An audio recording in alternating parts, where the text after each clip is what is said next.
What up, y'all? We're gonna switch it up a little bit today. I think the sawdust is starting to get to me, so it's time to get some different fumes in my nose. Find the rainbow. Taste the rainbow. Today I'm gonna talk about graffiti, murals, spray paint in general. Before the woodworking, before the tattoos, I was a punk kid in high school just doing punk kid crap, breaking toilets and tagging trains. Late 90s, this new term came out called street artist. What's the difference between a graffiti writer and a street artist? Permission and paychecks. I'm not gonna get into all that. I'm sure there's a corner of Reddit that just screaming at each other over this whole thing. Before we get into graffiti though, I gotta slip into something a little bit more comfortable.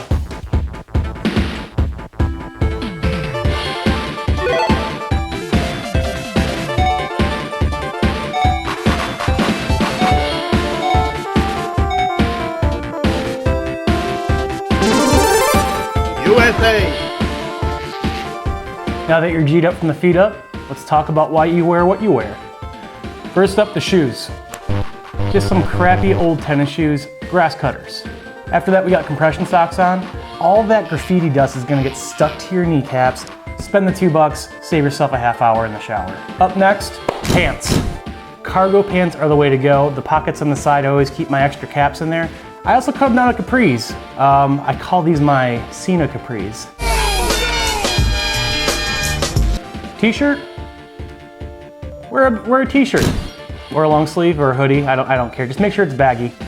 Bandana. I always get spray paint that goes down my shirt and I'll have this like Zangief V of like spray paint dust. So that bandana kind of keeps it from it all kind of getting in there. Also, it makes you look a little cowboy. Bang, bang. Lastly, the hat. Don't wear a trucker hat that has mesh on it. Wear something that's nice, solid fabric, so that way you're not getting a bunch of spray paint dust on the top of your head and your hair.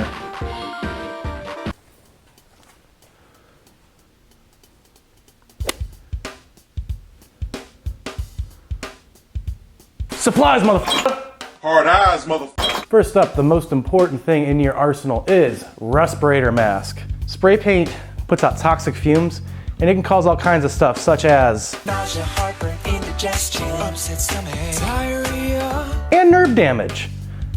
Wear a respirator every time, indoor or outdoor. Protect yourself. Up next, if you're doing indoor murals, you definitely want to get yourself some tape and some tarp. Tape and tarp will really help you do a cleaner product if you're spray painting indoors. And for the main course, is this spray paint. There's so many brands of spray paint, it'll make your head spin. Today we're just gonna be focusing on just a couple spray paints.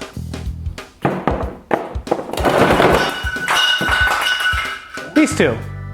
We'll talk about that shortly. Last but not least, the cherry on the sundae, caps. There's a cap for every need, and it is insane on how many there is out there. What? These are just 3 different kinds of caps that I use, but there is a plethora to choose from. Anything from orange dot, green dot, blueberry, raspberry, ginseng, sleepy time, green tea with lemon, the German New York Fit Skinny Fat Cap, chamomile, vanilla, walnut, constant comment, and goes on and on. Luckily, most places that sell graffiti supplies also have sampler packs. Highly recommend that you get some of these and try out and see what you like. For me personally, I found my 3 that I like the most. I got my skinny cap, which happens to be a hardcore pro cap. Yes, I use it on my 94, but it seems to do the job just fine. Second up, orange dot. I cut my teeth on these caps.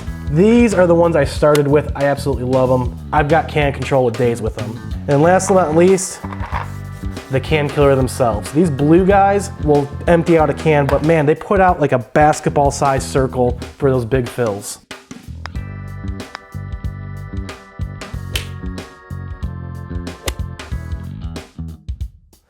Rarely do I use these, but it's nice to have them.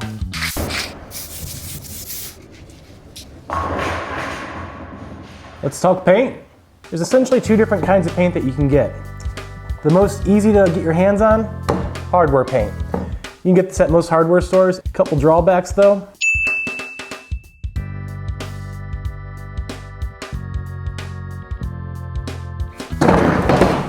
Over here we got This paint was made with artists in mind. There are so many different brands out there that you can get, but they're hard to come by. Not every place carries this paint. In fact, if you're in Toledo, Ohio, go to Art Supply Depot and tell them Tony sent you. I don't know, Tony.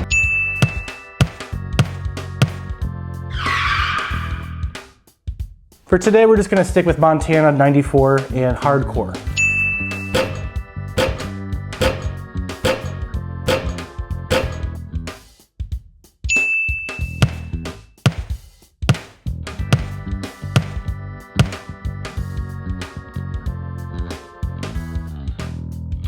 Try both, see what you like. If you're out in the train yards getting busy with Music library, Tony Touch, and no affiliates do not condone the act of graffiti street art without permission, better known as vandalism. Trespassing and vandalism are very serious crimes with heavy fines and possible jail time. Do not play on train tracks, which can lead to injury or death. Please follow local laws, and any use of these techniques is your own responsibility. be quick or be caught, kids. Before we get started up on the wall, I definitely gotta clean it up first. This thing right here is the most cumbersome thing. I love the saw, but with it being immobile, it's just always in the way. Luckily, the garbage gods give it. Someone's just throwing this out.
This is the part you have to work at.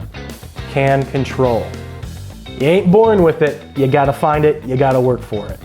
Can control is 4 things: pressure, angle, speed, and distance. All 4 of these working together on top of your cap and your pressure is how you become a really good spray paint artist. It takes time. It takes practice. I highly recommend you just get a piece of wood and just tag it over and over until you actually get that feel of can control. First up, pressure. The 94 and hardcore and all the other artist-based spray paints, they have a pressure valve on there that's pressure sensitive. So the more pressure you put on there, the more that comes out. Less pressure you put on there, less that comes out. Second up is the angle. If you spray your spray paint at a nice 90-degree straight on angle, you'll have a nice clean line with a little bit of haze on the edges. However, if you tilt it 45 degrees down against the wall, you'll have a nice clean line up top and a bunch of haze down the bottom. This is how you get fades. This is how you do shading. This is how you do gradients. This is how you do ombre. Second up is speed. Slower you go, more coverage you get, more drips you get. The faster you go, the less coverage you get, but the skinnier lines and not as much, it's not as opaque, it's not solid. Distance. This is the one where you have to kind of figure out per cap, what works best for this cap, what doesn't work best, what works best for this cap, what doesn't work best, what works best for this cap. They call me Cuban Pete. I'm the king of the rumba beat. For that cap. If you're real nice and close, you gotta be fast, otherwise you're gonna get drips. If you're real far away, you have to take your time, otherwise it's not gonna stick to the wall nice and solid. Also, pulling back is another way to get shading and gradients and stuff like that, so that way you don't have to do solid vector style work. You can actually do painting.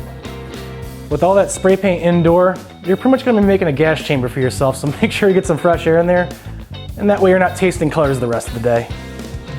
The old standby, the box fan. Very cheap, very weak, but easy to get your hands on. If you're a baller on a budget, this is where you start. My personal favorite, the Mighty. This guy is bought from Harbor Freight. It is small, it is powerful, and it also has this nice little tube system where you can either send the exhaust out or bring fresh air in. A lot of possibilities with this, very flexible, and it fits in most windows. Once you become a big baller though, once again, a Harbor Freight purchase. I bought 2 of these things, absolutely adore them. You won't smell a thing if you got these things set up right. But Tony, how do I get my art from the paper onto the wall? Calm down. A couple ways you can do it, old school way. Draw something on a piece of paper, you hold it up, you look at the paper, you look at the wall, you sketch, it looks like crap, it takes forever. Oops. You get better at it. It sucks. You can also do like a grid system where it's a chalk line, so that way the grid on your paper matches the grid on the wall, but just much larger. I find this to be a little confusing. I always forget what square is what square to match up from the paper to the wall. It's never worked for me. Another option, and do your homework on this, is called the doodle grid. This is where technology really starts taking over. Doodle grid is, you spray paint a bunch of wacky stuff on the wall, you take a picture of it on your phone, and then you take your drawing and put them on top of each other. That way you can see that this line matches up with that scribble. I'm not gonna explain it. Honestly, I've never done it because I got cheat codes. Up, up, down, down, left, right, A, B, select, start. The projector. This thing paid itself off the first time I used it. You can load your drawings right on there, you can shine it right on the wall, trace it out with sidewalk chalk, and then be able to move things around. You can show them exactly where their logo is going to be before you even have the paint touch the wall. I highly recommend invest in yourself, get a projector. Make your life easier. Well, you know what I know. Let's go across the street. I'll show you how it all goes together.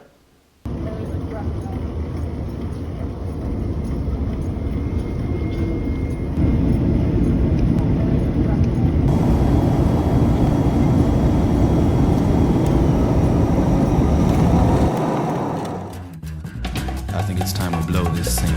Get everybody in the stuff together. Okay, 3, 2, 1, let's jam.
God, I love Seattle.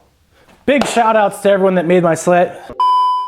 Huge thank you for everyone that just makes my Seattle trip just amazing. God, I got reset, I had a good time, and I gained some weight because the food's that good. Huge shouts to SideQuest Tattoo. I've never felt more at home away from home in any tattoo shop in my life. I'll be seeing y'all soon.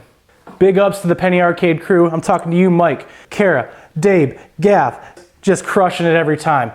Also, Haji Beats, Frankie Ocean. Huge shout out to Karen, new face coming to the crew. Guillermo. Sup, dog? I'm talking about you, bro. I think about you often.